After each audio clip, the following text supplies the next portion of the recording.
अस्सलाम वालेकुम। उम्मीद है मिजाज बखैर होंगे, अपना और आस पड़ोस का ढेर सारा ख्याल भी रख रहे होंगे। आप भी मीडिया में खुश आमदीद।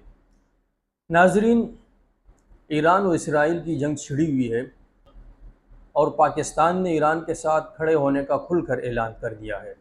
ईरान ने इसराइल के हमलों का खूब जवाब दिया है।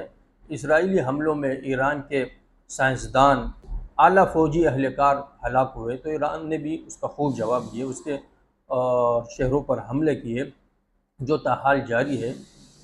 अब पाकिस्तान में एक तबके का ये कहना है कि ईरान पाकिस्तान का दुश्मन है, पाकिस्तान को ईरान की हिमायत पाकिस्तान को ईरान की हिमायत नहीं करनी चाहिए।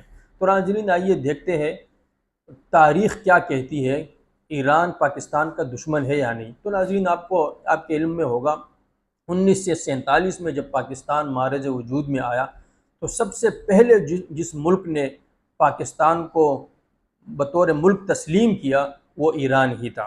इसके बाद 1965 की जंग में भी ईरान ने खुलकर पाकिस्तान की हिमायत का ऐलान किया और पाकिस्तान को तिब्बी इमदाद, असलहा और इसी तरह पेट्रोलियम मसनूआत के तौर पर इमदाद फ़राहम की। इसी तरह दीगर कई मौक़ों पर भी उन्होंने पाकिस्तान की मदद की।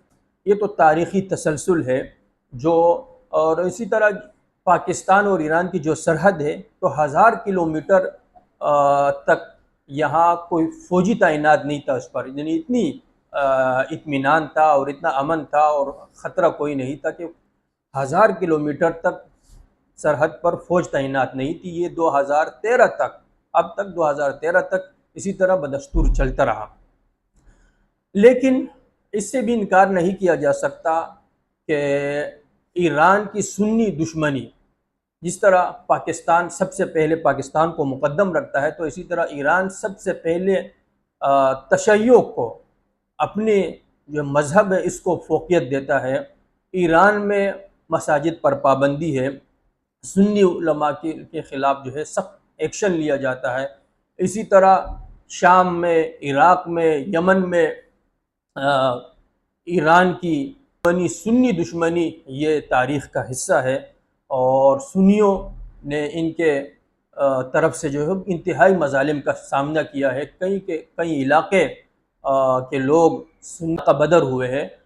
तो ये तो तारीख़ का हिस्सा है, इससे इनकार नहीं किया जा सकता। लेकिन यहाँ जब ईरान और इसराइल की जंग है, दुश्मन का दुश्मन ये दोस्त होता है। जब दो दुश्मन आप इसको ईरान को दुश्मन तस्लीम कर रहे हो, लेकिन इस वक्त जो है जब दो दुश्मन आपके लड़ रहे हैं, तो आप देखेंगे जब भी, ये भी तारीख़ का हिस्सा है कि जब भी दो ममालिक के लड़ाई हो या दोनों कई ममालिक आपस में लड़ रहे हो, जो दीगर ममालिक होते हैं सालिस, तो वो भी देखते हैं, हर एक अपने अपने मफाद के मुताबिक उसमें हिस्सा लेता है। तो इस वक्त पाकिस्तान के मफाद में यही है कि वो ईरान का साथ दे। अगरचे आप उसे दुश्मन तस्लीम कर रहे हैं, लेकिन इस वक्त इस दुश्मन का साथ देना आपके लिए इसलिए ज़रूरी है कि अगर आप इस दुश्मन का साथ नहीं देंगे, तो कल जो आपका दूसरा दुश्मन है इसराइल, वो आपके ऊपर हमला करेगा। उसने पूरा नक्शा बनाया हुआ है, आप सब जानते हैं, मुझसे ज़्यादा आप जानते हैं कि ईरान के बाद अब भी उसने खुलकर ये कहा है। इसलिए भी हम ईरान के साथ खड़े हुए हैं कि इसराइल ने खुलकर कहा है कि ईरान के बाद पाकिस्तान की बारी है। तो जब आपका नाम लेकर वो पुकार रहा है, वो दुश्मन आपको ललकार रहा है, तो आप बताइए इन दोनों दुश्मनों में कौन आपका ज़्यादा दुश्मन है? तो ज़ाहिर है इसराइल आपका बड़ा दुश्मन है। तो इस वक्त इसलिए भी पाकिस्तान के मफाद में यही है कि वो ईरान का साथ दे, और इसलिए भी साथ दे कि इसराइल मुसलसल लगा हुआ है फ़लस्तीन इतने अरसे से, जब से वो मारज़ वजूद में आया है, फ़लस्तीनियों पर मज़ालिम ढाए जा रहे हैं। आपके पास कोई और हल नहीं था। जब आपका दुश्मन आपके दूसरे दुश्मन को मार रहा है, आप अभी तक उसको नहीं मार सकते थे, तो आपको चाहिए कि आप इस दुश्मन का साथ दें ताकि उस दुश्मन का खात्मा हो। तो इसलिए इस मौके पर कहना कि ईरान का साथ नहीं देना चाहिए, ये इंतहाई बेवकूफ़ी की बात होगी। आज की महफिल में इतने ही, के लिए मुलाकात तक के लिए इजाज़त दीजिएगा। इसके साथ ही अपने और आस पड़ोस का ढेर सारा ख्याल भी रखिएगा। अल्लाह हाफ़िज़।